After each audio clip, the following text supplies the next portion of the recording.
finally have the chance to meet in person after all this pandemic peak, at least.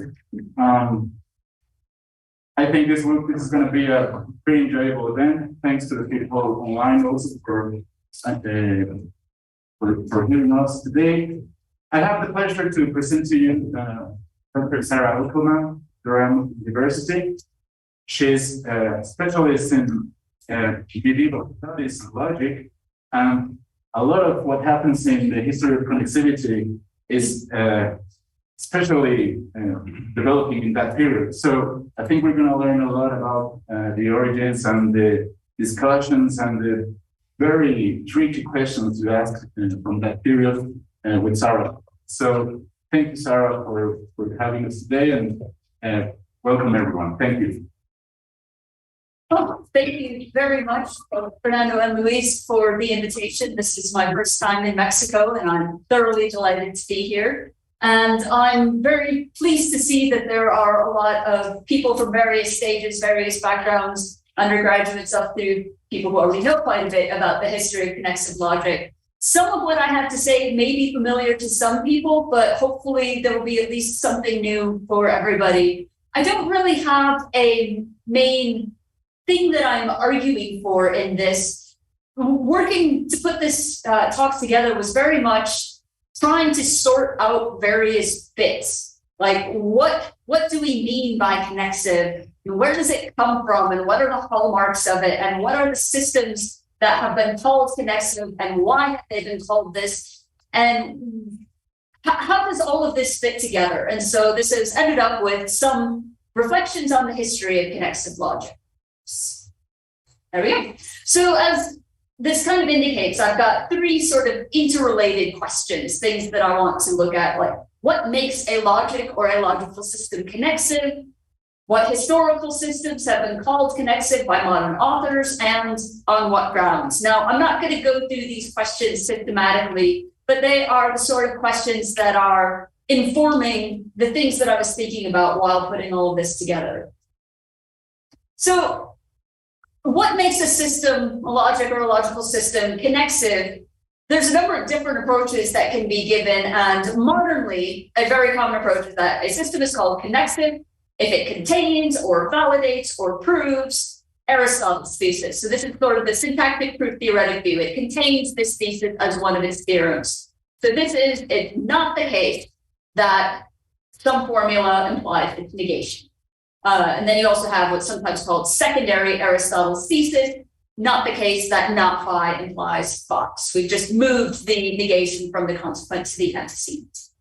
Just to note that here I'm taking this arrow as a very generic arrow. It's if then, it's follows from, I'm not saying anything, so don't read this as material implication or read this as strict implication, because you could get many different types of connexive systems depending on how you interpret this arrow. So this is just a generic if-then-y sort of arrow.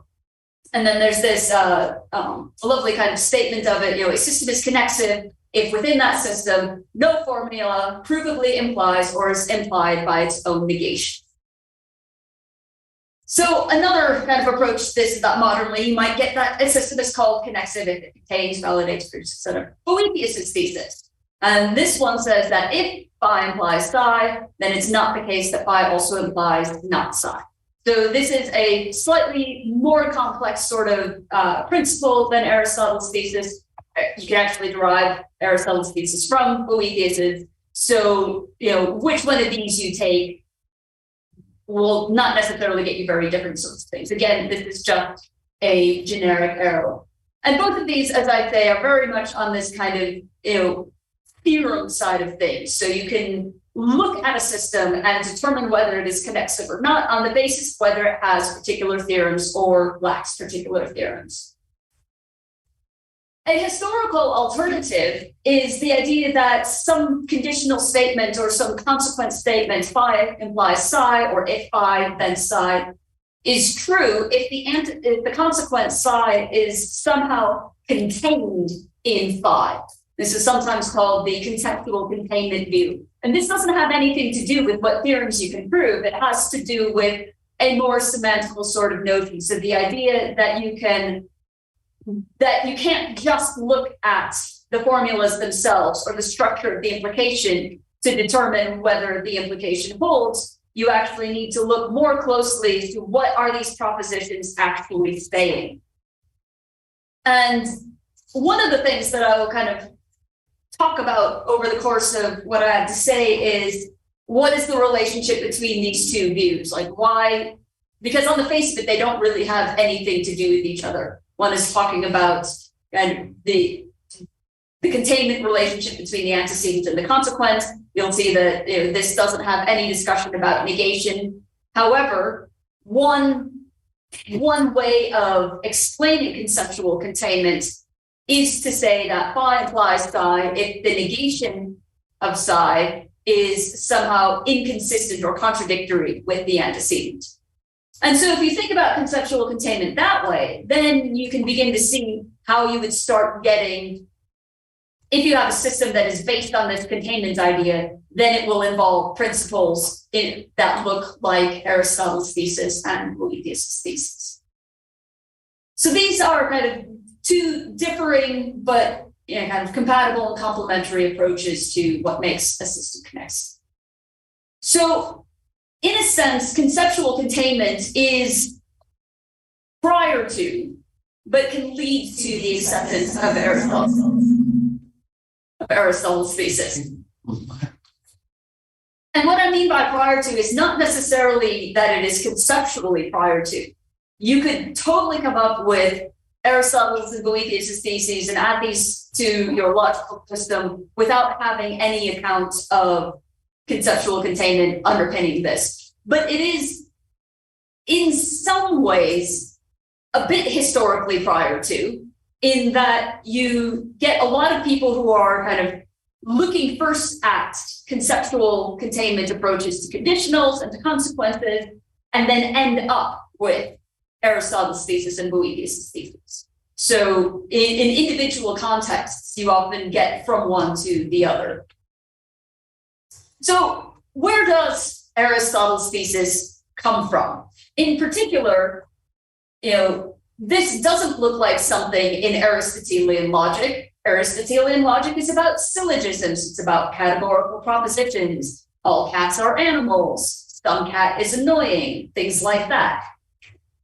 So where can we find this? Let's look at book 2, chapter 4 of the Prior Analytics. Now, book 1 of the Prior Analytics is where the formal system of the syllogism is developed. And a lot of people looking at Aristotle's logic look at that and may be a bit surprised to find out that there is, in fact, even a book 2 where quite a bit more of the interesting work is being done.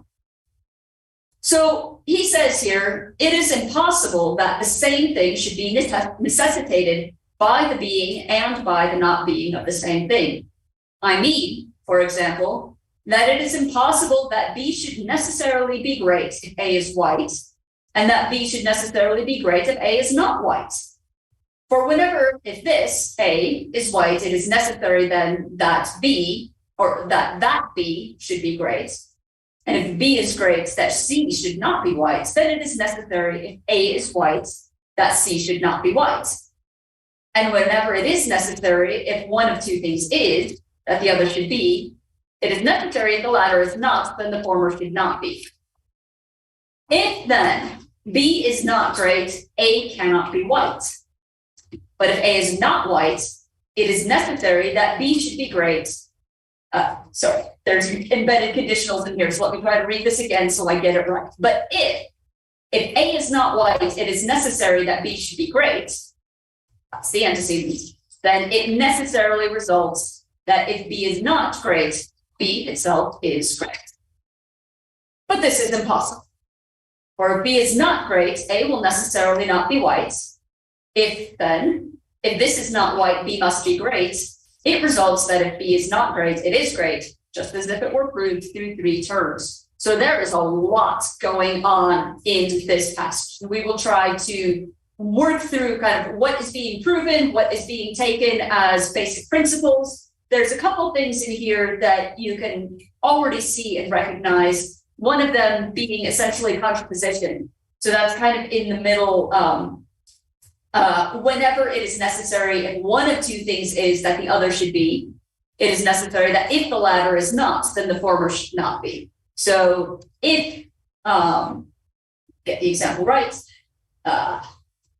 if when A is white, it is necessary that B is great, then anytime that B is not great, A cannot be white. So we've got contraposition in there. And then there are also kind of some chaining together of conditionals, and you might wonder, well, where did C go in this discussion? The idea is that if we have both A's white implying that B is great and A's not being white implying that B is great, then one of those is going to become our C. Anyway, let's try to work through this a little bit in more detail. But first, two things to note. The first thing is that in this discussion, this is not about relationships of statements in the way that say, okay, that's Boethius' thesis, but you know, any one of these theses that we talked about earlier are about relationships between statements or propositions phi and psi.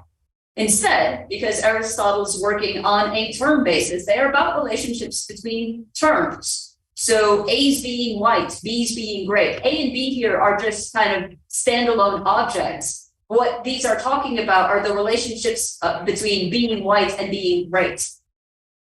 There's also an explicit reference to modality, which is not something that we saw in kind of this generic statements of Aristotle's theses and Boethius's theses, which is just to point out that this isn't about accidental relations between terms, but necessary ones. Though you may wonder, well, what is it about A and B or about whiteness and greatness? Why is it that if A is white, then B should necessarily be great? So this seems to be lacking any sort of kind of conceptual connection between the things. And then the other part is just the fact that in this passage, there's one, the statement of the thesis, and then two, a justification of it. So kind of separating out the bits from kind of what is being shown versus how it is being shown is important. So the statement of the thesis is that it is impossible that B should necessarily be great if A is white, and that B should necessarily be great if A is not white. So I'm going to just kind of fudge a bunch of references to terms, and so I'm going to kind of do this in modern quantified first order modal logic, something hopefully familiar, at least in how to read it here. I'm also going to gloss over things like existential import. So this is the question that kind of comes up in Aristotelian syllogistics, which is, do the terms that we talk about have to be non-empty? Or does it have to be the case that only like the terms of affirmative propositions, so all cats are mammals, implies that some cat is a mammal, but no dogs are stones, doesn't imply that there is a dog. Bracket some of those issues, though the question of existential import will come up again because it has some interesting connections to why you might think something like Aristotle's thesis or Boethius's thesis is true. But just kind of very, very broadly speaking, we have the statement that it is impossible or it is necessary not, that it is necessary that A's being white implies B's being great, and necessarily A's not being white implying B's being great. So with a bit of propositional arrangement, we can take, instead of having the negation of a conjunction, we can say, well, if the one conjunct is true, the other conjunct is not true. This is quite a bit different than the statement of Aristotle's thesis that we gave above. There's a lot more structure to it. There is a lot more modality to it. So one thing that I think is kind of important to reflect on when we are looking at kind of where are all of these things coming from historically, that a lot of times what we call Aristotle's thesis is something that looks a lot like something that Aristotle did for his syllogistic term language, appropriated into a modern logical context. So this is why I've got Aristotle's thesis in scare quotes versus what Aristotle actually said.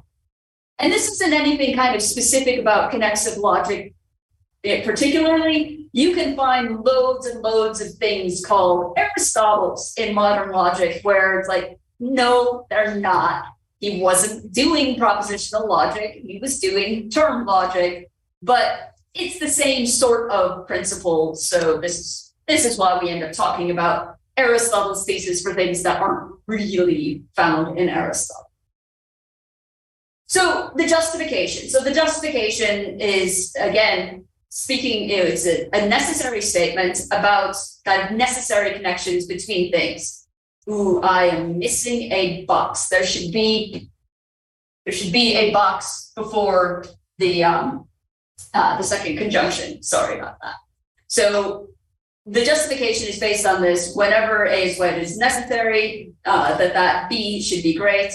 And if B is great, that C should not be white, then it is necessary if A is white, that C should not be white. What we will be doing is simply substituting A in for C. And this goes back to what I was saying, that this isn't about individual objects. These A's, B's, and C's are essentially Aristotle trying to use variables. So they are not constants. They are like whatever object it is that we are talking about. And then kind of a general principle, again, I'm not putting this in terms of Aristotle's notation, but just the statement of contraposition. Oof, again. But I forgot a set of parentheses. The necessity goes over the scope of the entire implication, not just the antecedent. And this is just if one of two things is that the other should be, then it is necessary that the consequences fall, then the antecedent is false. So now we can go through the kind of the hypothetical. What if Aristotle's thesis is not true? Then we could have both, that necessarily A's being white implies G being great, and A's not being white implies G being great. Then from 8 and composition, we get that B's not being great implies that it is not, that A is not white.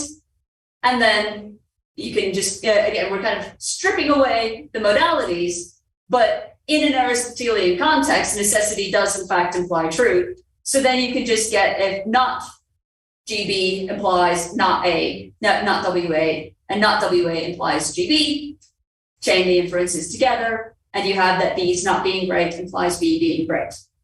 And this, according to Aristotle, and also I think probably most other people, is impossible. Now, you might be able to kind of get around this by going some sort of paraconsistent route where you can have contradictory properties, or you can have properties and their negations, and this isn't a problem. But this is Aristotle. He is about as classical as you can get. And so, yes, you can't have both not GB and GB at the same time. And that gets us closer to something that looks like what we originally started with as being Aristotle's thesis. Now, I want to give an alternative justification, which is not Aristotle's. This is very much a modern scholar using modern tools and techniques looking at, well, what is another way in which this principle could fall out of things that Aristotle has said? So we've got McCall drawing on Macaul, which is right up there with like Lorenz and Lorenzen as being the worst sort of kind of pairing of logicians working together that you could have. So McCall was working in the 20th century, Macaul in the end of the 19th century. He was, so the latter one, the Mac and the Mig, that's what I'll call them. The Mac was working on algebras of reasoning in the same context as Boole. So you've got Boole in the middle of the 19th century, and he develops his algebra for the laws of thought. And then a number of other people kind of slightly later and concurrently with each other developed other approaches to algebraic reasoning. So Schroeder, Jevons, Macaul, Christine Ladd Franklin, all of these people are developing different ways of understanding reasoning with terms and reasoning with propositions. So what Macaul did was to interpret class relationships simply as implications. So if you take a random individual from the relevant domain of discourse, then you can use little a as a to represent the claim that this individual belongs to some class, capital A. Then all A is B just becomes the implication that A implies B. So being A implies being B. And the perfect syllogism Barbara, which is all, you could read it off of this, all A are B, all B are C, therefore all A are C, simply becomes this chain of conditionals. And then exclusions, so those are the inclusions, class inclusion, and the class of A is contained in the class of B's. Exclusions are handled by negating the consequence. So no A is B is the same as all A is not B, i.e. A implies not B. And then overlaps and intersections are just the negations of these. So here you get something where like the universal affirmative claim, A implies B, and the universal negative claims, A implies not B. And so now you've got to be thinking, okay, well, how does this link up with the A's? Because you couldn't have both of these being the case at the same time. So then McCall looks at the syllogism phylacton, which is if no A is C and all A is B, then some B is not C. That is, A implies not C and A implies B, then it's not the case that B implies C. If you just do a little bit of propositional reasoning, you can see why. Suppose that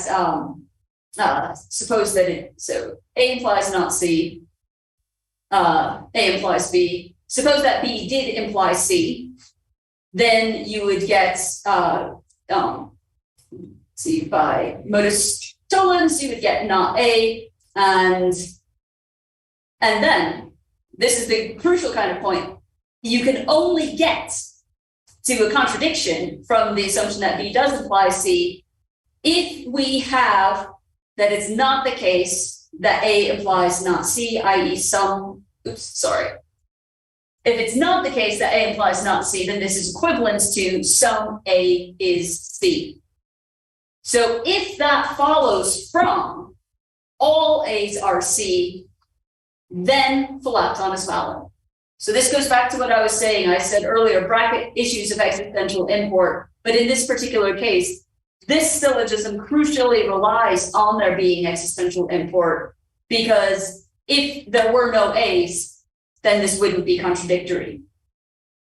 So this, I think, is an interesting thing to notice, and is something that isn't necessarily it doesn't necessarily come out in the modern kind of propositional statements of Aristotle's thesis, that there is this relationship with what actually exists that is kind of key here.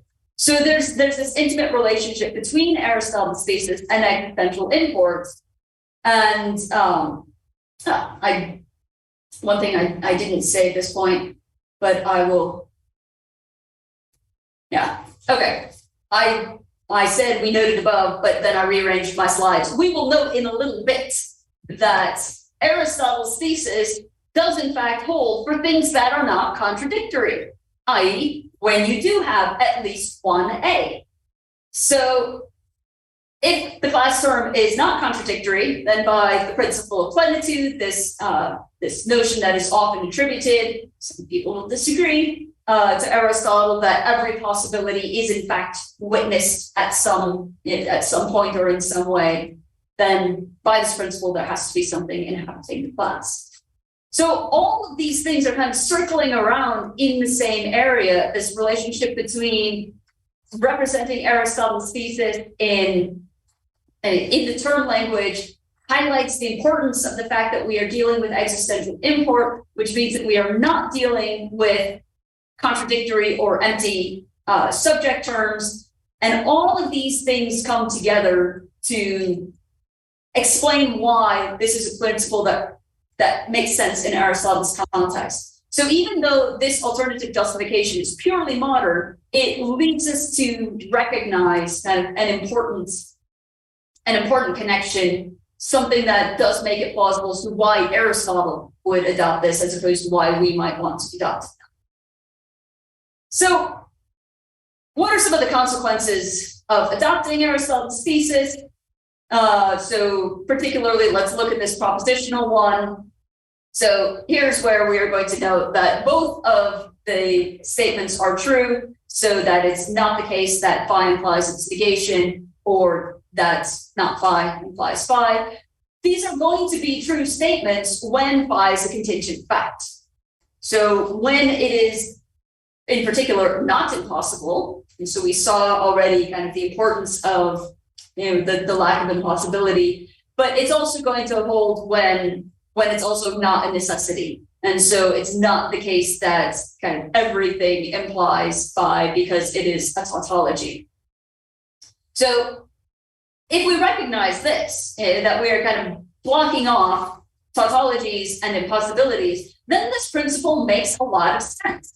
So Aristotle's theses describe how the vast majority of our systems work. And if you look at kind of the context in which Aristotle is developing his syllogistic reasoning, it's in the context of scientific reasoning, where we are going out to try to kind of learn things about the way the world works. And even if the relationships between these things might turn out to be necessary, kind of the way the world is in a sense contingent. I mean, it's, it could have been otherwise that cats were mammals. So in this, all of these things mean that kind of in this context, when you're off doing kind of investigatory work, you're not going to be interested in contradictions and tautologies. So, of course, accepting these principles means that you're giving up classical logic, which is kind of amusing because I had said earlier that Aristotle was kind of classical logic par excellence. But it's classical logic in the sense of validating the law of excluded middle.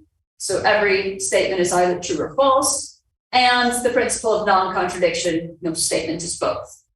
So we've used that kind of, those principles as a basis for developing modern classical propositional logic, which has a whole bunch of useful and interesting tautologies, but you can kind of separate that kind of classicality from the kind of classicality based on excluded middle and non-contradiction.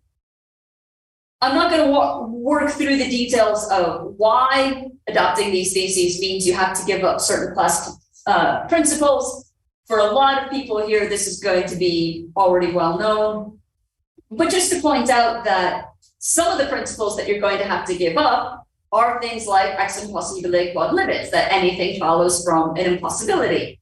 So when we are looking outside of Aristotle and Boethius for systems that are or might be called connexive, one thing that we can be looking for, in addition to Aristotle's thesis and Boethius's theses, because they weren't called this until kind of modern times, we can also look for what people have to say about these sorts of inference rules. Do they accept them? Do they reject them? So another route to connectivity is through Boethius's thesis. And the existential import statement that McCall identified is basically just Boethius's thesis. So, and as I noted earlier, the secondary Aristotle thesis is a consequence of this. So if your system has Boethius's thesis, you're going to get the Aristotle ones as well. And we can ask the same sorts of questions as we did about Aristotle's thesis, like where in Boethius is it found? What is its justification for it? What are other reasons that people have developed that? Uckelman has 2 wonderful papers where a lot of these questions are discussed. And so I'm not going to talk about that now, because what I'm really interested in is what happens in the Middle Ages. Just partly because this is my main area of interest, and partly because the story of connexivity in that period is kind of muddled and often gappy. I mean, if you look at various kind of histories of connexive logic, you get Aristotle and Boethius's thesis, some about the Stoics, 12th century, maybe one mention of Robert Kilwarby in the 13th century, And then you get like Leibniz and people. It's like, but I mean, there's the entire 14th century in there. One of the pinnacles in the development of logic in history. Why does nobody say anything about it? So I hope to say a little bit about why nobody says anything about it when we get there. So much for kind of this more proof theoretic accounts. I will say a little bit about the conceptual containment account. This is often kind of traced back to the Stoics, who had a number of different approaches to conditionals. So Diodorus was Philo was accepting of essentially the material conditional, that a conditional statement is true if the whenever the antecedent is true, the consequence is true. But then other Stoic logicians had more sophisticated views of conditional statements, and the kind of the conceptual containment approach is often attributed to Chrysippus, whose views have come down to us through Sextus Empiricus, who's writing some centuries later. And Sextus Empiricus attributes to Chrysippus the view that as one of those who introduced the notion of connection, say that a conditional is sound, i.e. true, when the contradictory of its consequent is incompatible with the antecedent. So two things about this. One is that it is a statement about conditionals. And the other is that incompatibility is not spelled out, and there are many different ways that you can spell out incompatibility. I mean, the easiest is just if the contradictory of its consequence is contradictory with the antecedent. That is kind of the strongest type of incompatibility that you can get, but you can develop weaker notions of incompatibility and get interesting things out of doing so. So Chrysippus was, if he's kind of like the father of the conceptual containment view, was incredibly important in the modern development of connexive logic. People like McCall, who were kind of in a sense rediscovering and relearning and rereading this Stoic material, were greatly influenced by the views attributed to these people by people like Sextus Empiricus when developing their own notions of conditionals. So all of this, a lot of this is happening kind of in the early part of the 20th century, when you got C.I. Lewis is also interested in notions of conditionality, kind of rejecting the material conditional of Russell and trying to find a better account. And so if you are now reading up on the Stoics, you're like, oh, look, this doesn't look like the material conditional. Maybe we can do something interesting with this. But I'm not going to say much more about the Stoics than this, because there is very little evidence for their influence, either direct or indirect, on medieval developments. And this is something which is particularly interesting. And you always have to wonder counterfactually, it's like, how would the development of logic have gone if medieval Europeans had more access to Stoic material? I mean, they had Sextus Empiricus, but they didn't necessarily have very much. You don't get much about the views from him. Lots of Chrysippus's works are lost. A lot of Stoic work that was still available in the Middle Ages was all in Greek. And after kind of the split between the East and the West, you get much, much fewer people in the European Latin West who actually know any Greek. So while the Stoics are super interesting and really influential on modern developments, I'm not going to say much more about them because they didn't really influence the stuff that I'm interested in, which is the medieval ages. So if we're moving to kind of the question of like historical logics that modern people have called connexive, we get a lot of focus on the 12th century because you get a lot of discussion of Aristotle's theses and Boethius' theses, not named like that, but if you are reading Aristotle and Boethius, which is pretty much all that they had for most of the 12th century, then you're going to be engaging with the material in the prior analytics, and in the case of Boethius, his work on hypothetical syllogisms, which are that here syllogisms are not just the Aristotelian kind, but more broadly hypothetical arguments. And the reason why we see a lot of discussions in the 12th century is because this is a key period of essentially working out what logical consequence is. So if you have this kind of informal idea of what follows from what, how can you turn this into something precise so that you can give a good formal characterization of this relationship? Now, there's a book called by John Etchemenzi called The Concept of Logical Consequence. And it's essentially about working out this same notion in the modern context, so 20th century and everything. Someday, I hope somebody writes the 12th century version of this. It's not going to be me because 12th century Latin is a bugger. So this is why I like the 13th century. Their Latin gets much better by then. Now, while preparing this talk, I was thinking about this, and I have my suspicion is that this is because in the early 13th century, you get the birth of the universities as centralized places of learning where everyone is being taught very rigorous Latin grammar. And so their Latin gets a lot better. But it is really fascinating to watch this and to think about, like, what would it be like to not have a notion of, put yourself before Tarski. We don't have Tarskian consequence relations anymore. How do you even go about figuring out what follows from what if you don't already have an account of consequence? So in the context of 12th century connexivity, Abelard is, of course, the big person that you hear a lot about. So according to McCall, all of these various principles can be found explicitly articulated by Abelard. He is also very much into this conceptual containment idea. He has a statement about the truth of conditionals that is very much like the Stoic one, where the a conditional is true if the contradictory of the consequent is incompatible with the antecedent. And so we have we've got all of these different variations, and as you can see, some of the things are sometimes one thing is called Aristotle's first thesis, and sometimes something else is. That's just another layer of kind of confusion that permeates all of this. It's like, what are we talking about in each case?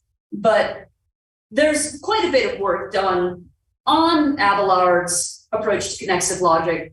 There's also a lot of evidence that what he has to say about the nature of conditional isn't necessarily consistent with some of the other things that he has to say. So while he may have had kind of connexive leanings, whether he was entirely successful isn't completely true. Now, either it's because he had genuinely inconsistent views or because his views changed over time. So kind of at any snapshot, they were consistent. But contra Abelard, there's a lot of other discussions going on in the 12th century of connexive-like principles. So, the sorts of things that Abelard is talking about, or Aristotle's Boethius' theses, or just generally accounts of consequence that have this kind of containment notion in them. And kind of the crux of the dispute between the two camps, the connexivists and the non-connexivists, was around material implication. So can anything follow from what is false, or the stronger version, what is impossible? Less so they discuss the flip side of this, do necessity follow from everything, even from things that have no conceptual connection with it. And so you start to see a lot of kind of comments and reactions and kind of pushback against Abelard. So authors such as Albrecht of Paris and people in the schools of Robert of Meldoon and Adam of Balsham actually were arguing kind of against the Abelardian and connexive principles and in favor of things like ex impossibile quod libet and so on. So this entire century can kind of be characterized as this kind of tension between the two camps in the context of trying to figure out what logical consequence is. In a context where logical consequence and true conditionals are often being conflated. So we saw this all the way back in the Chrysippus account, where we take the conceptual containment idea as kind of giving rise to a statement about consequence. But for Chrysippus, he was just telling us what the truth conditions for a true conditional are. And what we'll see over kind of the 13th and 14th centuries is these notions increasingly being pulled apart. And one of the consequences of this is that connexivity gets a little bit lost. So I want to mention Adam of Walsham because he is so commonly cited as kind of like the person against Abelard. So he's also known as Adam de Petitpont. He lectured at the Petitpont Bridge in Paris, or Adam Harvey Pontani, which is a Latin version of Petitpont. And so Brian Copenhaver, in his introduction to a 13th century logical textbook by Peter of Spain, says that Adam of Walsham's classical consequence relation display the elaborate theory of hypothetical syllogisms that Boethius proposed, and Peter of Spain, after a cursory classification of hypotheticals in Sumilae Locacalis 1, ignores the whole issue. Although his brief discussion of the fallacy of the consequence in Sumilae Locacalis 7 uses hypothetical propositions as examples, they are never called hypotheticals, nor are they linked to the earlier classification. So perhaps as a result of the notion of consequence, it's underdeveloped, and both there and elsewhere, contrasting and theorizing about that topic later in the 13th century. So that quote, I'll come back to the Peter of Spain stuff in a bit, but this quote is mostly interesting, because of the recognition that in the competing accounts of Abelard and people like Adam of Walsham, it was the classical account that won out. Really curiously and somewhat unfortunately, is given how important Adam of Walsham and his school was, his Ars Dicerendi, his logic textbook, is not very widely studied. If anybody's going to be doing 12th century stuff, they're going to be looking at Abelard. And it's not even translated into English. There are a couple of editions that have been made, but I was asking some of my friends about this. It's like, why isn't this? This would be a great text to have, to be more widely available. And the answer is, if you think Abelard's Latin is difficult and hard to work with, Adam's is even worse. So again, this is why I'm not writing the history of logical consequence in the 12th century, because my Latin is competent but not expert. So this is kind of leading us up to the 13th century. And what I want to talk about here goes back to this point that I made about separating out a distinction between valid conditionals and true consequences, or true conditional and valid consequences, because you get both of the language used in both, and you still do get a lot of people who just define consequences in terms of conditionals. So this isn't like all of a sudden we reach the 13th century and boom, we've got this distinction between these two types of things. But you begin to see people, again, in the process of working out this notion of logical consequence, coming to a realization that while consequences and conditionals are related, modern day deduction theorem, they aren't necessarily the same thing. And when we look at the 13th century, kind of the question that I have is, if Aristotle's principles are a foundational part of his theory, as Boethius certainly thought they were, and given that at least in the 13th century still, authors still are giving lip service to the idea that they're just working out Aristotle, where do these principles, where do they go? Why are they not pervasive throughout medieval logic? In a sense, the question I have is, why isn't all medieval logic connexive? And I'm not sure spoiler, I'm not sure I have a good answer to this question, but I have some thoughts. So in particular, as I know, looking at the 13th century and later, these problems that exercise connectivists seem to mostly fall away. You will sometimes get references to people who have like conceptual containment views of conditionals when you are in a context of saying, here's all the views that people have had, but they are not my view. Clearly wrong. But for all of the importance that they had in the 12th century, they really seem to kind of disappear in the 13th. Why? So the 13th century can be roughly divided into two traditions. So two contexts in which logic was being developed, written on, taught, promulgated. There's the commentary tradition, where people were reading Aristotle and writing commentaries on him, and the textbook tradition. Once you have universities and you're teaching all of your undergraduates logic, then you need to have textbooks to teach them. And it's very interesting because you can find as many introductory logic textbooks basically as you can find logic teachers. And just as with modern logical textbooks, if you read like the preface of a modern book, there's always going to be something like, I wonder why I'm writing another textbook because there are so many out there. Well, none of the other ones do what I want them to do. You get similar sorts of disclaimers in the Middle Ages. And in the context of medieval universities, the relationship between kind of the teacher and what's being taught is much closer. Classes simply were students finding a professor that they wanted to work with, coming to an arrangement with them where they would get instruction, they would pay pay towards essentially the upkeep of the lecturer, and in exchange, the lecturer will then teach you the relevant content, and if you are lucky, also ensure that you have lodging and clothing.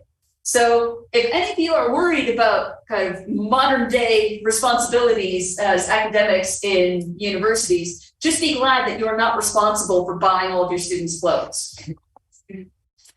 So it's unsurprising in this context that every individual who is lecturing on logic has their own notes that they're working from. They're not going to teach from somebody else's notes.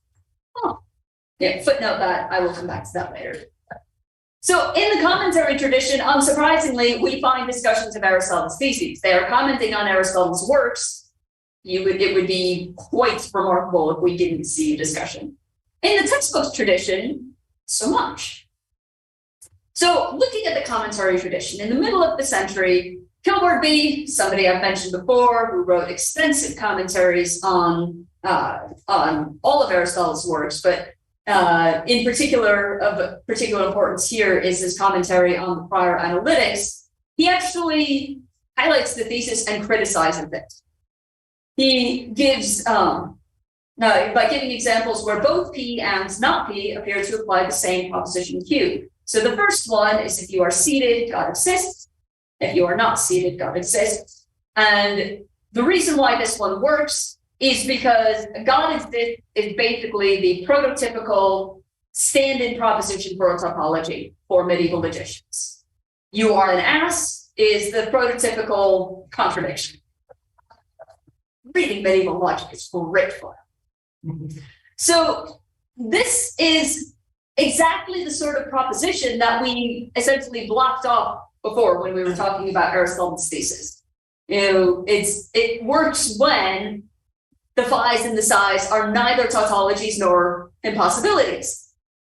So Kilgore is saying, like, but look, here's this necessary thing that is implied by both. And so you might be able to respond to this and say, okay, well, this isn't what Aristotle was thinking of. And that's basically what Kilgore does. He says, these degenerate cases, clearly he couldn't have meant his thesis to apply to them.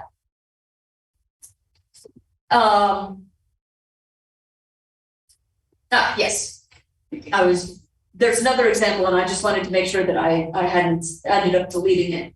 So this counterexample that he gives, the one between if you are seated, God exists, and if you're not seated, God exists, to introduce a distinction between two different types of implication. So again, we're talking about conditional sentences here.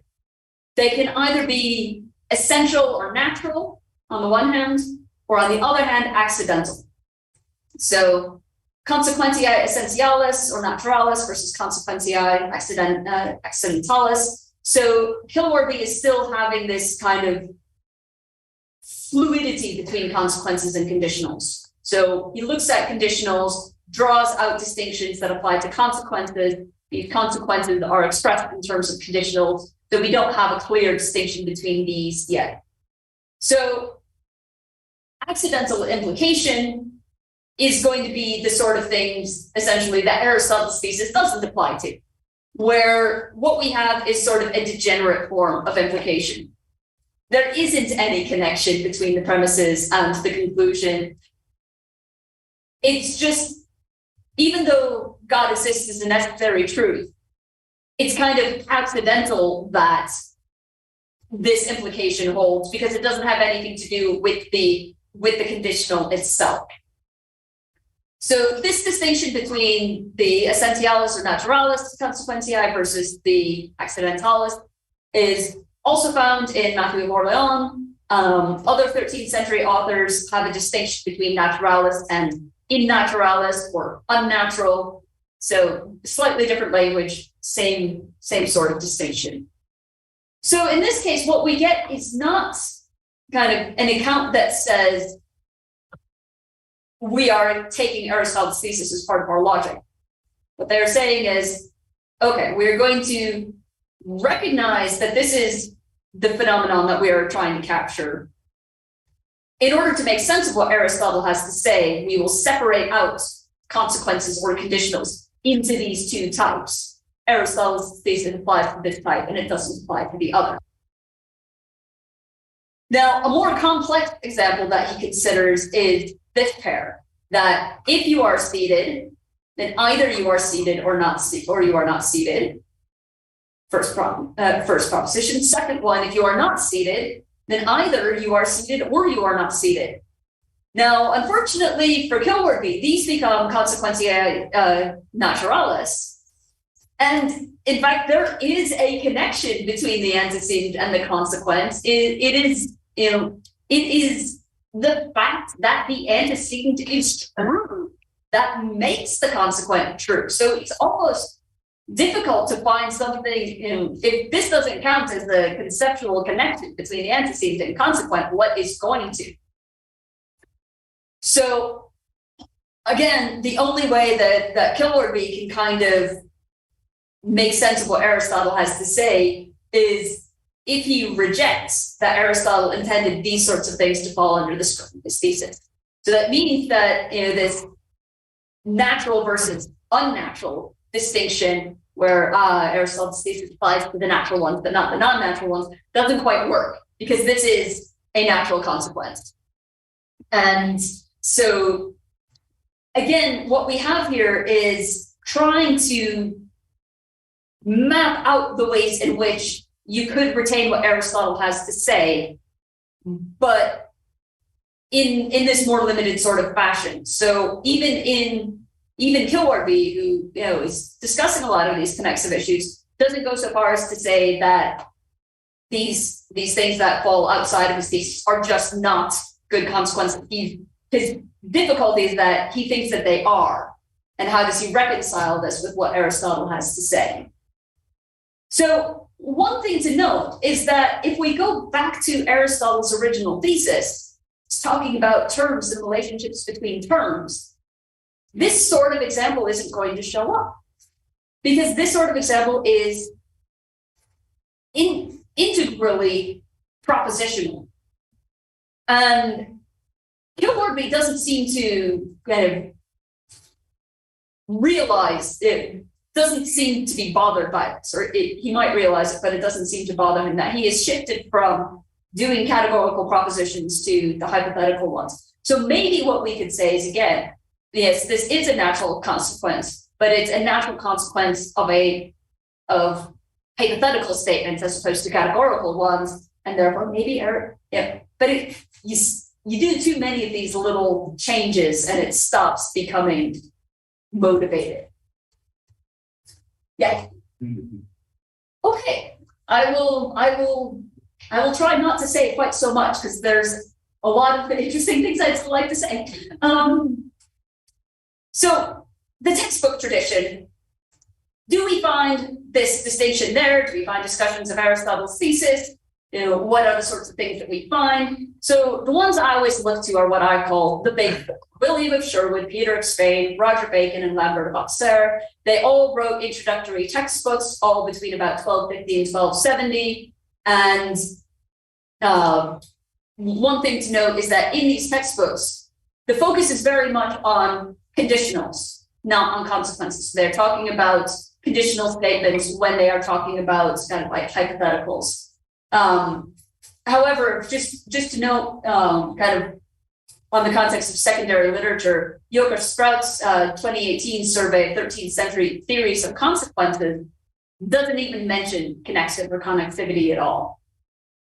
So in the big four, the distinction between natural and unnatural consequences doesn't show up in the Introduction to Logic of William of Sherwood, not found in the Summaries of Logic.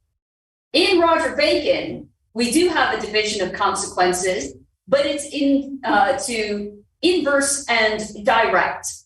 And basically what this distinction is whether it is a single implication for which contraposition holds, or for when the consequence that you have is actually a by implication. So that from the negation of the antecedent, you can also get the negation of the consequence. And the same distinction shows up, so direct versus inverse consequences in Lambert. So very little discussion of consequences in the textbooks, or when we have discussions of them, the distinction being made is just not the one that Killarby has made. So what do these texts have to say about conditional? Are truth and validity conditions given in terms of conceptual containment or necessary preservation?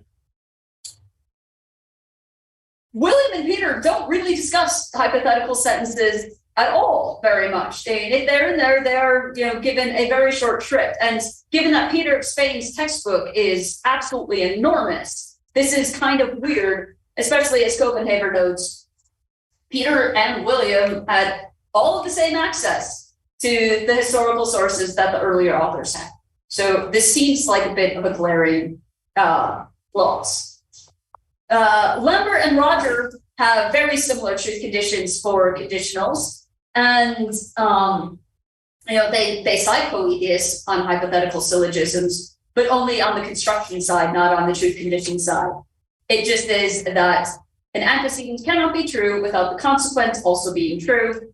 For its falsity, the antecedent could be true without the consequent. So this is ordinary material implication. And yet, conceptual containment ideas are not entirely absent in the 13th century and onwards. So we divided things into like the commentary tradition and the textbook tradition, but you can find other works that are kind of not either. And we find interesting hints of connexive-like discussions. So three that I will look at, one probably in less detail than the other, is the anonymous Obligationes Parisiensis from probably the first decade of the 13th century, some references in Henry of Ghent, and in treatises which are textbooks but not introductory. Treatises on syncategoremata, so logical connectives, basically, and dedicated treatises on consequences. So the Obligationes Parisiensis makes a point of highlighting that there are different types of inferential relations. And what type of inferential relation you are working with will then affect what types of inferences you will make. And in particular, he wants to separate out causal inferences from necessary ones. And causal inferences are the sort that have kind of conceptual containment things, because a causal inference, the effect is somehow contained in the cause, which is in the antecedent. So this is really quite interesting that you do see some of the same sorts of ideas being discussed, but shifted into a very different sort of setting. And so what we see in the 13th century is kind of these divisions of consequences that accept many different types of consequences as valid, some of which may be valid for connexive reasons, but they're not going to be the only thing. So Henry of Ghent also has things that are kind of shades of conceptual containment in them. So Henry denies that from something impossible anything could follow, and that something necessary could follow from anything. So he denies those classical principles that Adam of Walchen was accepting. And he says the only way in which something of the antecedent can relate to anything as its cause is if it has some kind of relationship with it. And it is because there is nothing that can have a relationship with everything that therefore there is nothing that can be antecedent to anything or be consequent to anything. So he concludes that you can say that from something impossible something can follow, but only if the impossible at issue indicates something that has an intrinsic relationship with the consequent. So you could have that some man is a donkey implies some man is an animal, because there is the relationship between between donkey and animal, but the some man is a donkey is impossible. It's only that kind of thing. So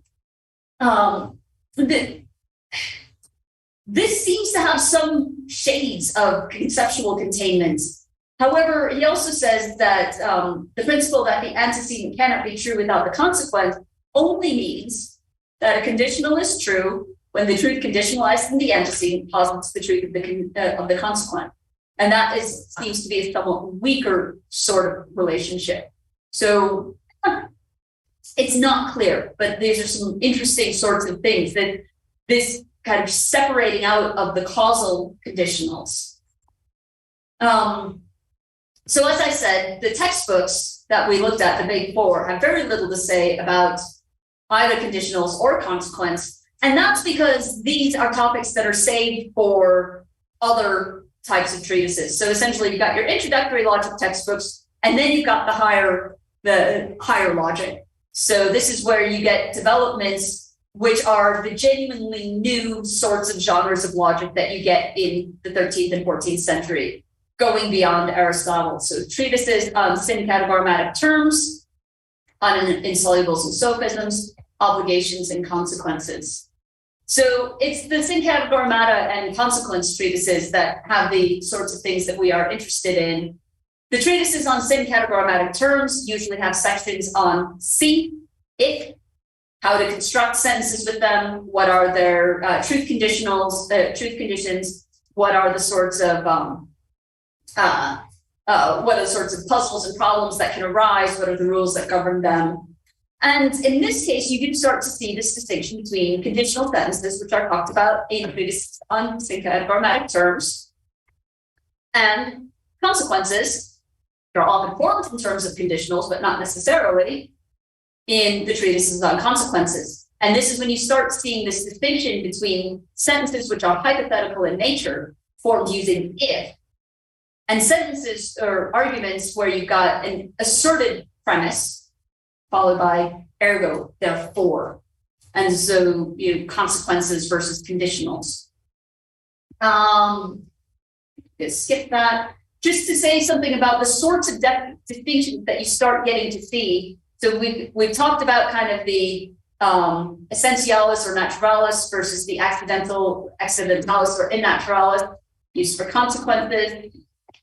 Formalis versus materialis, is it the form of the arguments or the statement that makes it valid, or is it the matter?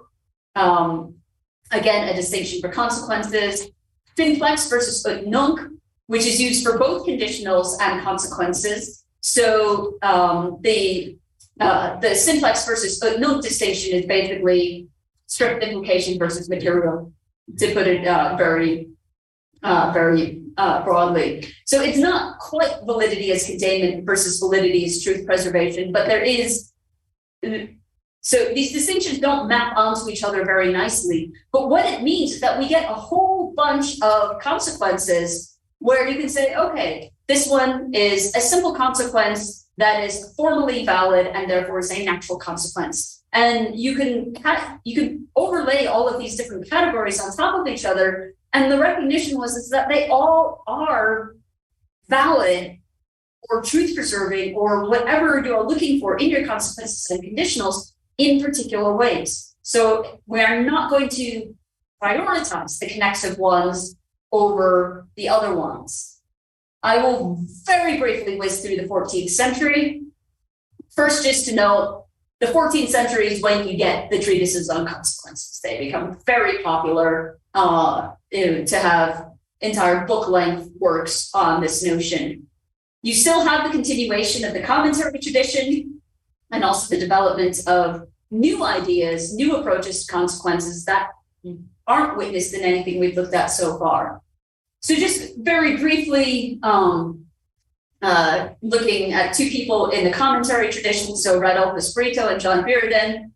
Spencer Johnston has just published a paper on these two, looking at their questions on the prior analytics, looking at ways in which the distinction between formal and material consequences and formal and material impossibilities can allow for restrictions of ex impossibility quod limit, allowing you to have kind of weak connexive principles.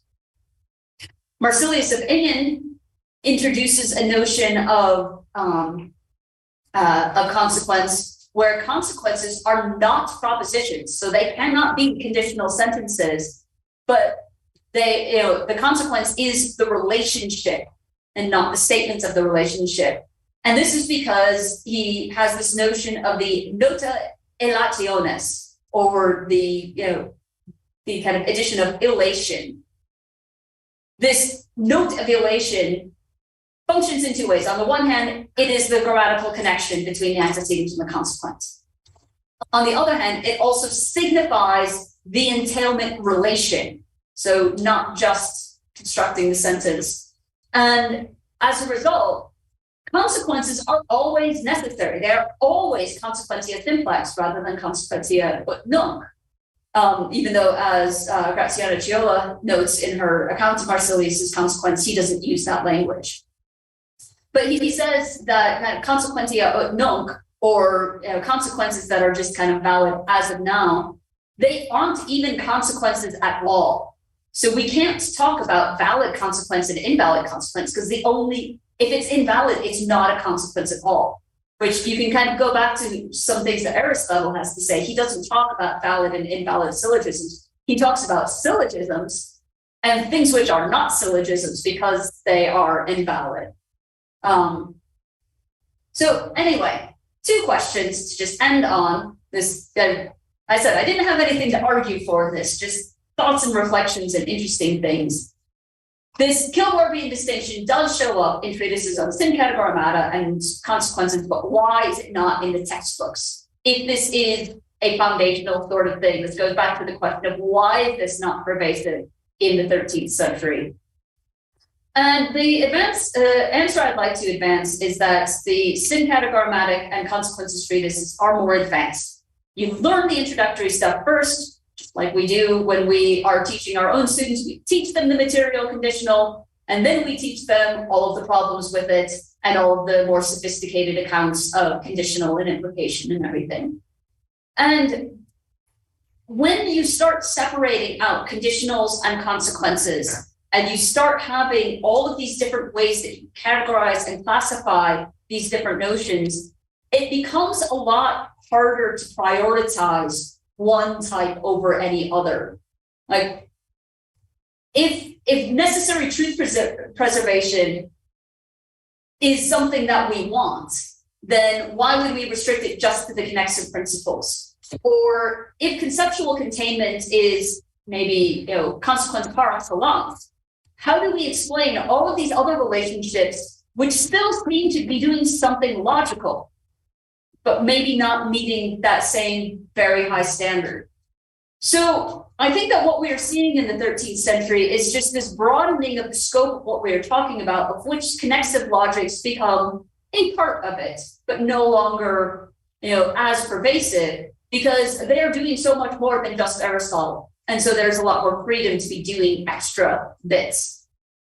And the question, why did Adam win over Abelard? I don't know. And this is still something I'd like somebody else to answer, because that Wonderful. I will get my answer then. And yeah, there are some reflections on the history of connexive logic. Thank you.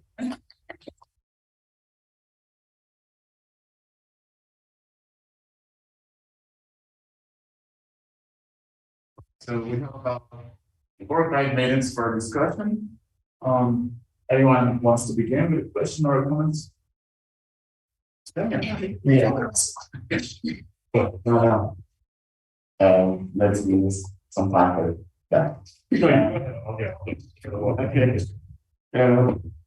Yeah. So first off, thank you for that. It was great. Really enjoyed it. I didn't know about the history. I really liked it. I have a bunch of questions. I'll just go with one, which is very simple for me, and maybe we can talk about the others later. So I got really, illuminated about the connection between existential import and the connectivity. I was wondering whether there is something, whether logically speaking, there's some connection between existential import and true conditionals with false antecedents, right? So, and maybe this is true in theory of the syllogisms, because some premises of the syllogisms tend to use both quantifiers and conditionals. Mm. But this is a very broad, loose question, so yeah. Yeah. So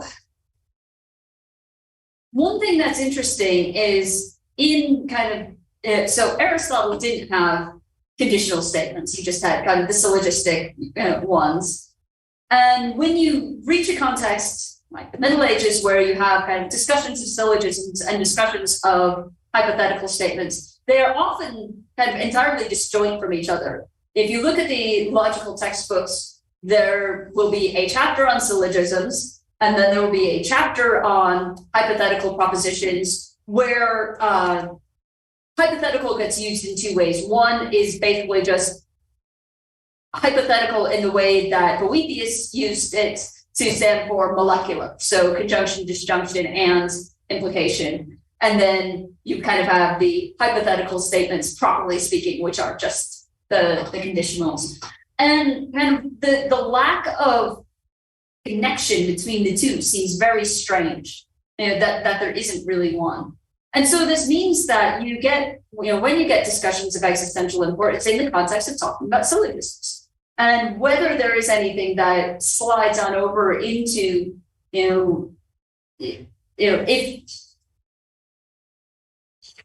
whether there's any connection then with the conditionals with false antecedents, if they recognized one, they never really talked about it. Because it's like these are just 2 entirely separate branches of logic that we are doing. So, yeah.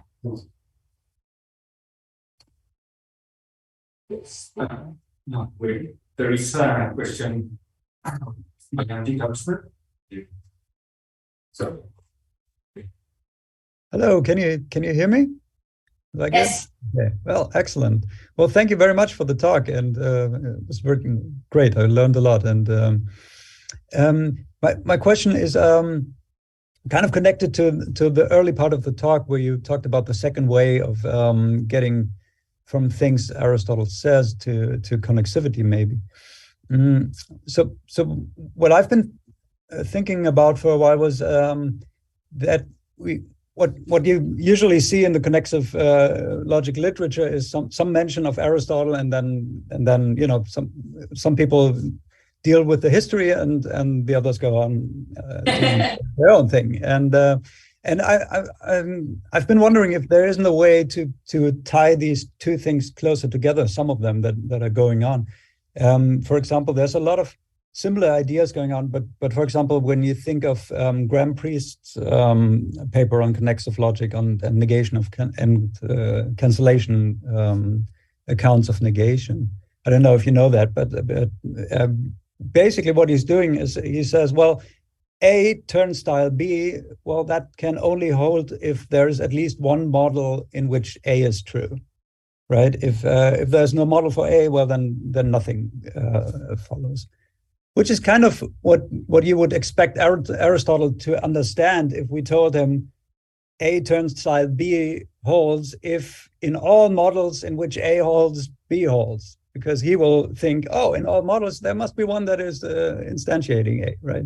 So that always struck me as also closely related to this McCall idea of getting to connexivity via these existential import ideas.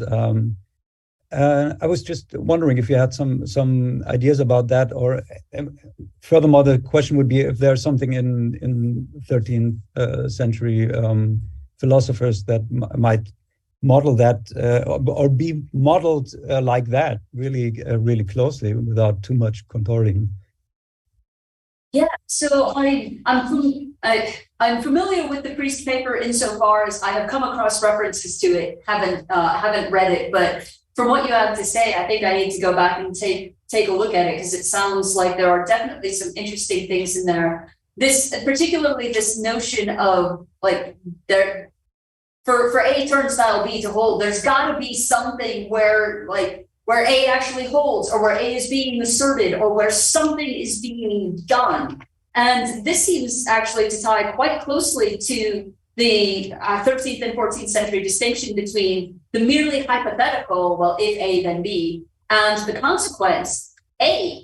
I am asserting A, so I am asserting it as true, therefore B. And so in a sense, that assertion kind of is your existential import, in a sense. I'm not giving merely hypothetical statements from false principles. I'm taking this as a true premise and then drawing conclusions from it. And this is the person that I would look to see more about this stuff is Marsilius of Engen, who's the last person that I just talked about, because this idea of this kind of notabilization being that entailment or consequence is this kind of linguistic act, in a sense, that it's not just that something follows from something temporally or accidentally or any of these things, but I am giving you my premises and I am asserting that they generate this conclusion. And it would be interesting then to kind of look at the notions of cancellation that Priest has and kind of what Marsilius has to say about invalid consequences or things that just aren't consequences at all. Because as soon as you cancel this illative note, you don't have a consequence anymore. It's not just that you have a bad consequence. So I think that there are definitely interesting connections there. Thank you. I will have to go and read Priest more. Always good. Thank you very much. Okay, so we have Wolfgang and Henry next. Okay. Let me try to confine my comments and questions to 3 points. First of all, it's mainly a comment on what you thought about Chrysippus. And Chrysippus' definition of implication involving the notion of incompatibility. I think we pointed out that there are different interpretations. The standard interpretation from a modern point of view would be in terms of impossibility. And so this would yield us just the idea of strict implication, which cannot be the case with respect to Chrysippus, because he rejects the view of strict implication as it had been put forward by Diodorus.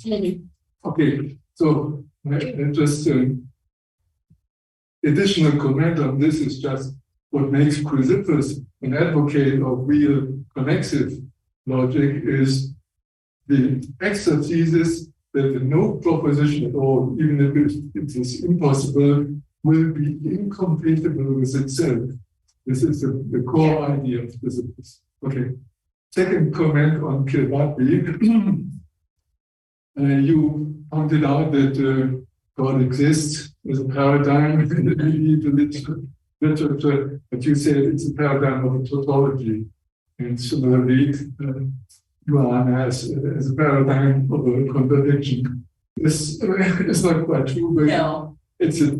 they are paradigms of necessary and impossible propositions. Yeah. And this should be distinguished from. Okay. And then the main question I have is, I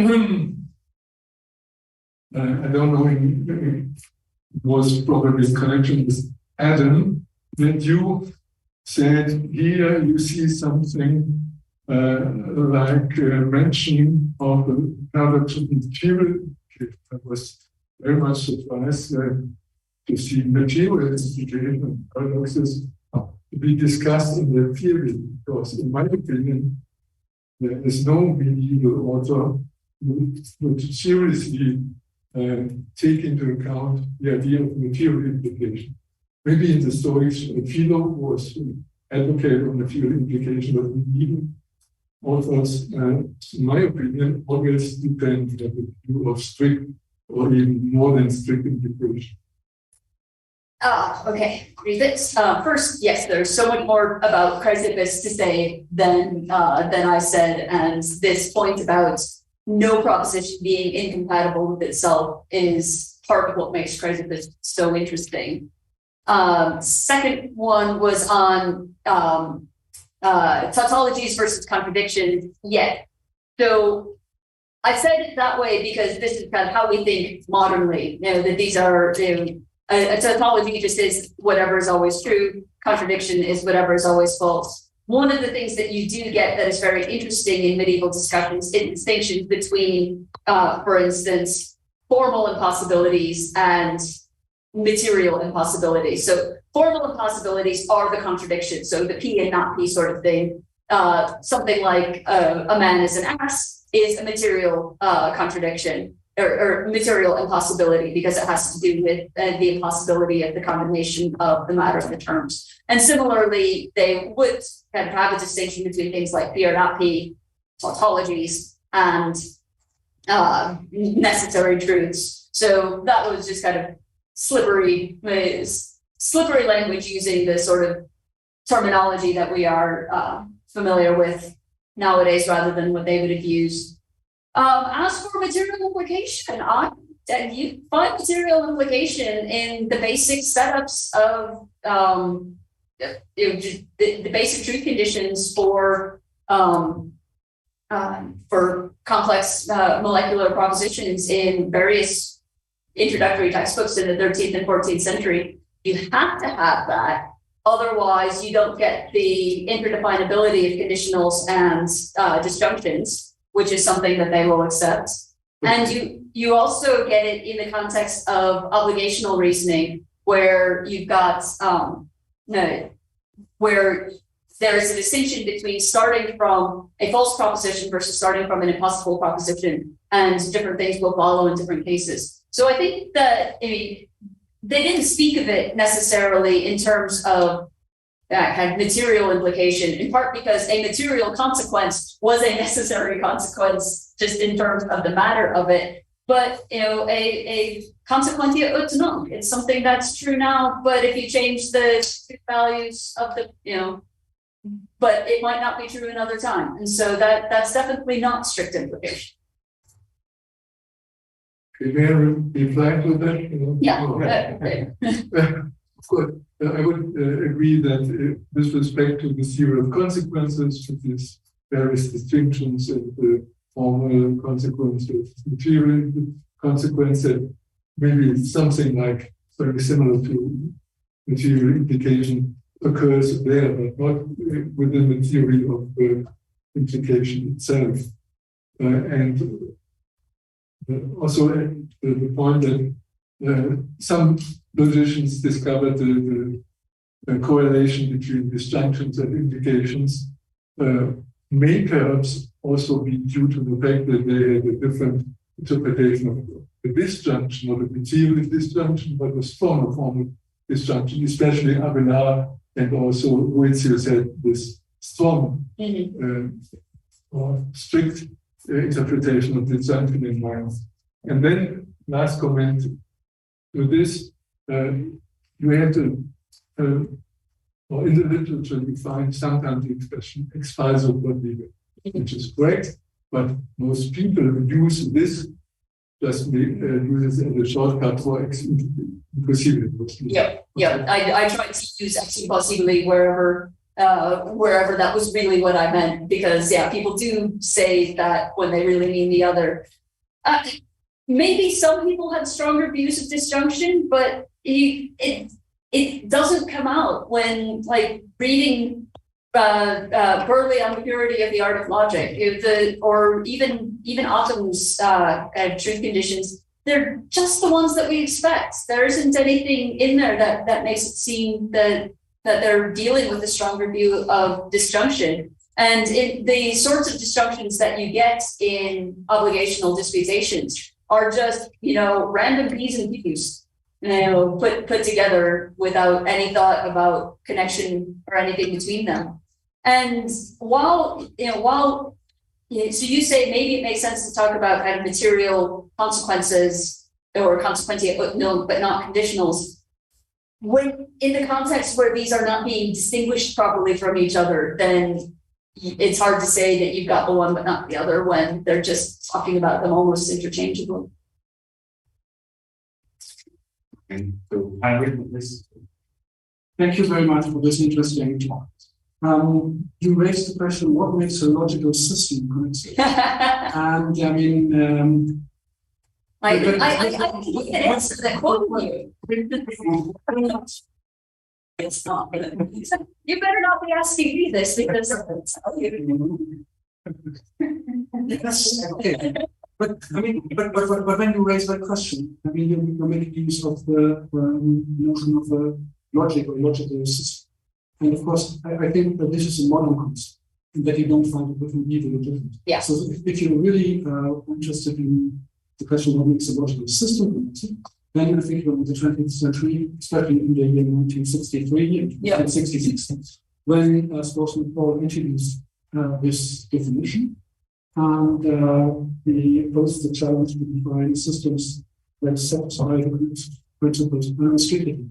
But he also adds another condition, namely the non-symmetry of implication, so that phi plus psi and psi plus phi is not valid. Is there any discussion of this idea of non-symmetry of implication in the history of logic, especially in the So that was one of the bits that I kind of glossed over very quickly, but that is sort of what's going on with this distinction between the inverse and direct consequences here from Bacon. So he says that a consequence is direct when the opposite of the predicate applies to the opposite of the subject, just as the predicate applies to the subject, as in as justice is useful, so also injustice is useless. So this isn't quite kind of antecedent consequence sort of reasoning, but subject and predicate reasoning. But if you think that justice is useful, then you would say that so if it is just, then it is useful. Therefore, if it is not useful, it is not just. But he also goes the other way around and says, okay, if it is not just, then it is useless.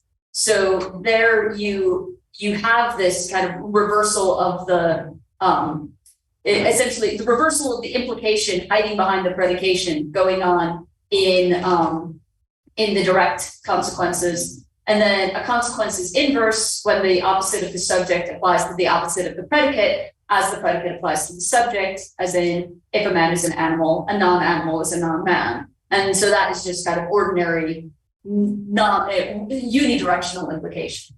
So you do get a little bit of this, but it is interesting that this is basically all that Bacon says about direct versus inverse consequences. And this is pretty much all that Lambert has to say about it. And it doesn't show up in the other two parts. Okay, so we have a question here and then we go. Thank you so much for your talk. I have been logic myself, so please bear with me. It was, and I appreciate that you were that you guided us through your talk. So that even I couldn't understand. I have a very broad question, and I mean it concerns like my interest in philosophy. I have to look at history. Like usually they are taken as opposites, right? Logic and history.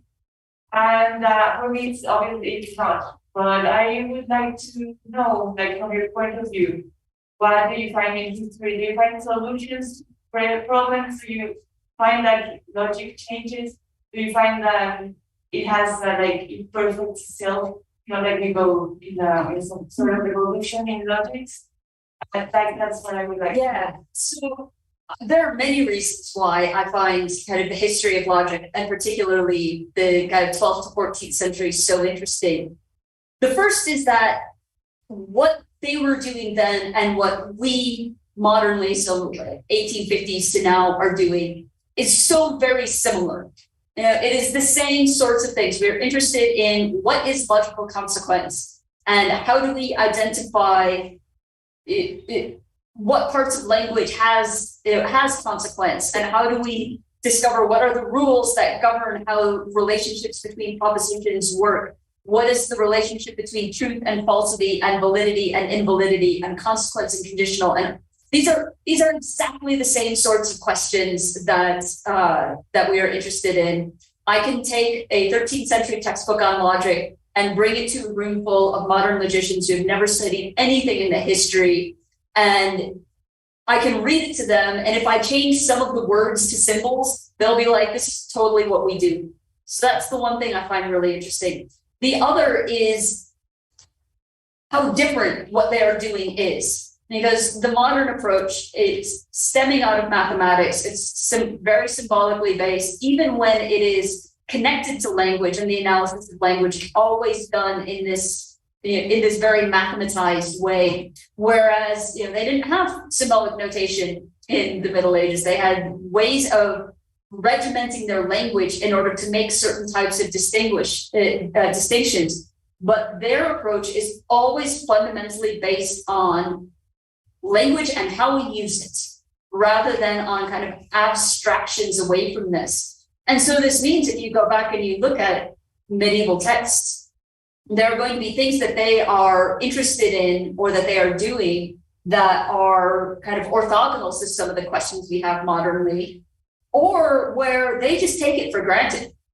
Things that modern logicians might be suspicious of. One of my favorite examples is if you read kind of in the 1960s philosophy literature on quantified modal logic. Can you combine quantification and modality? And if you read Quine, you'll think no. And lots of people read Quine and therefore think no. And you go back to the Middle Ages and it's like, okay, we need to analyze sentences. Sentences involve tenses. You can talk about the future tense or the past tense. This means that we're talking about things that don't exist now, but might in the future, or did in the past, but don't now. And it is utterly routine that you combine quantification and tense, and by extension, modality, that nobody even would ask the questions like, well, it doesn't make any sense to do this. They're like, dude, look, this is how we use language. Of course it makes sense to do it. So you can get some really interesting kind of solutions to modern day problems. One particular context where there's a lot of work being done is in looking at solutions to paradoxes, particularly the liar paradox. And this is something that I mentioned treatises on consequences, but there were also separate treatises on sophisms and insolubilia, like the liar paradox. So you can have an entire book going through this person's view of how to solve these paradoxes and why everybody else's solutions are wrong. And they are extremely sophisticated and dealing with tools that we don't necessarily have in contemporary logic. So it's both the combination of doing the same thing and interested in the same problems, mixed with doing it in an entirely different way that leads to entirely different solutions to some of these problems, that makes looking at this period such a fruitful investigation. Thank you. And what does that say about logic? Oh yeah, so this is really interesting. There's something kind of an often repeated fact is that propositional logic has been independently discovered 3 different times by the Stoics, by Abelard and the 12th century logicians, and by Frege. Now, Susanna Bobstein has a paper that says, well, Frege didn't necessarily discover it himself; he got it from the Stoics. But even separate from that, the fact that so many different traditions in Western logic have all converged on the same sort of thing. And when you move outside of kind of the Greek inheritance Western tradition and look at developments in formal argumentation and reasoning in India and Tibet and things like that, you also see a lot of convergence on maybe not the same exact rules, but the same sorts of techniques. And it's really hard to get away from the thought that there is something behind all of this. I think, probably if pushed, kind of a closet realist about logic, even though I am also a radical pragmatist in that, there is no one true logic, just use the one that works best for you. But isn't it interesting that the ones that work best in so many different contexts and different traditions are so similar to each other? Yeah. Great. So, Andrew, go on. Yeah. Thanks a lot. I'm going to take the opportunity to pick your brain.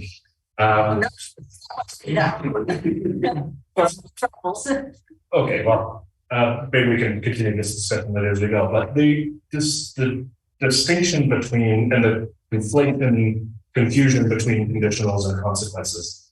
I'm curious about to what extent that confusion was recognized as a confusion or as a conflation at the time. And part of the reason I'm interested in that is because there's, in the relevant logic tradition, and particularly in a paper by Belknap, there's a grammatical propedeutic. There's an argument in favor of performing this conflation because it's a fruitful conflation, and we have the linguistic resources to always translate back and forth between conditionalese and consequences. Yeah. And I'm curious as to whether there's any similar discussion that happened when, as you were saying, the conflation was starting to be. So I don't think anything quite so far as what Belknap did. But what you do get is, even once people start separating consequences and conditionals, you still do find accounts of consequences that are defined in terms of conditionals. A consequence is a conditional with these sorts of things, which is kind of frustrating and unfortunate when people do that, because then it means that you do lose this distinction between hypotheticality on the one hand and kind of assertion ergo conclusion on the other hand. I think that there are some 14th century authors. Don't ask me who, or don't ask me to tell you who, but if you want to know who, I could probably ask the Medieval Logic Facebook group and they would tell me, because I'm not as much of a 14th century person as a 13th century one. But I think that you do get some people who are like, this is a consequence, and every consequence has with it a paired conditional. But I don't think you get the other way around, that if you've got some true conditional that it always comes with a consequence, in part because you get material, you get things that are kind of true ut nunc, which might be true because their antecedent is false, and so there isn't going to be a corresponding consequence because that involves this assertion of the premise which you wouldn't be doing. So, yeah. Louis wants to go next. Yeah, I have 2 requests. The first one, can you go back to slide 4?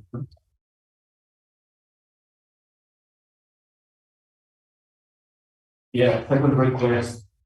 Can you give me the title of this paper by Johnston? Because yes, it's on my laptop, so I can do it. It's it came out in History and Philosophy of Logic, I think. And it is looking at Buridan, Rodolfo Sprito, and one other person whose name I can't remember, in kind of the connexive logic after the classical term is what I think it's called. Yeah, I'm curious because I think there are connexive logics, consistent connexive logics with these two features. Yeah. So. Oh, that would be very interesting if kind of modern magicians figured out a way to do it. Cool. Thank you.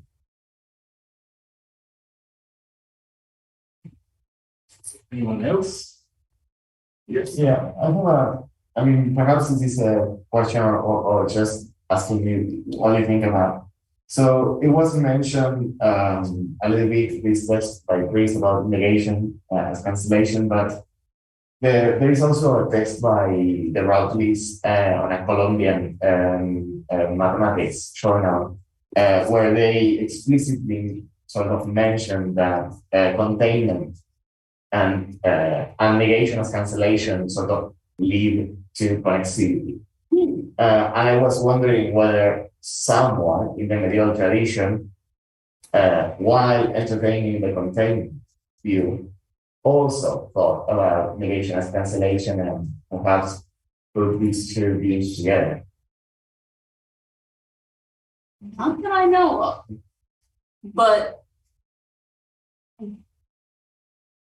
to circumscribe my ignorance, if there were discussions of that sort of thing, I would expect to find them in the 12th century, which is the period that, you know, of the 3 centuries, I know the least about that one.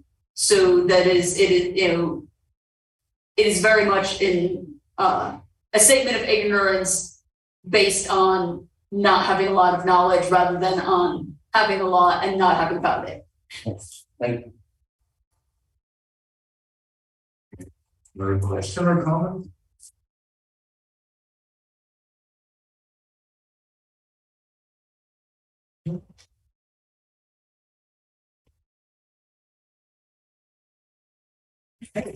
I'm sorry. I was thinking about this sort of information that you have now, this development of logics, different cultures, but you always were referring to the proposition of classical logic. Okay, because I don't know, I guess probably in India or somewhere in Asia, first, they have these 4 value logics similar to anything or life. So I don't know, it's like I would like to have some literature about like tracking these logics history in Asia or who it is. You can give me a reference, would be wonderful. The best thing that I can recommend is Brendan Gillon in the Stanford Encyclopedia of Philosophy, his article on logic in the Indian tradition, I think it's what it's called. But if you go to Stanford Encyclopedia and just search for Indian logic and Brendan Gillon, then there aren't really very good accessible resources that kind of do kind of systematization work on all of that. Again, because it's the same thing that happens with medieval texts, where first you've got to have the people with the right linguistic skills, and then you've got to have the people with the right logical skills, and then you've got the people who've got the right manuscript reading skills, because as bad as kind of the editorial state of medieval logical manuscripts is, it's even worse once you get to China and Tibet, and you've got like Chinese translations of Sanskrit texts in very fragile papyri, where it's really hard to even get access to the library that they are in.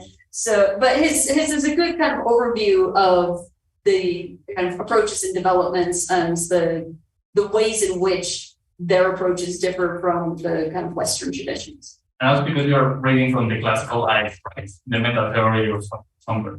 Like it's the modern reading of this text will be already biased. Oh yeah. Okay. Yeah, I mean, if you read kind of like the first modern discussions of Indian logical texts, it's terrible because they're like, but this isn't Aristotle, therefore they were stupid. Sure. Yeah. Yeah. Thanks. Yes, kindly. If there's no time for questions and comments, I can take very much. So we said, and we said this, and also have it on the slides. best probabilities can be your probability thesis. Yes, but still you have to make some assumptions. So if you assume phi implies phi and the respondents, yes, of course. Yeah. But well, nowadays people. Yeah. You don't want to assume too much classicality in the construction of your connective block, but yes. Okay, next. So I think that's it. So let's all thank Sara for her excellent.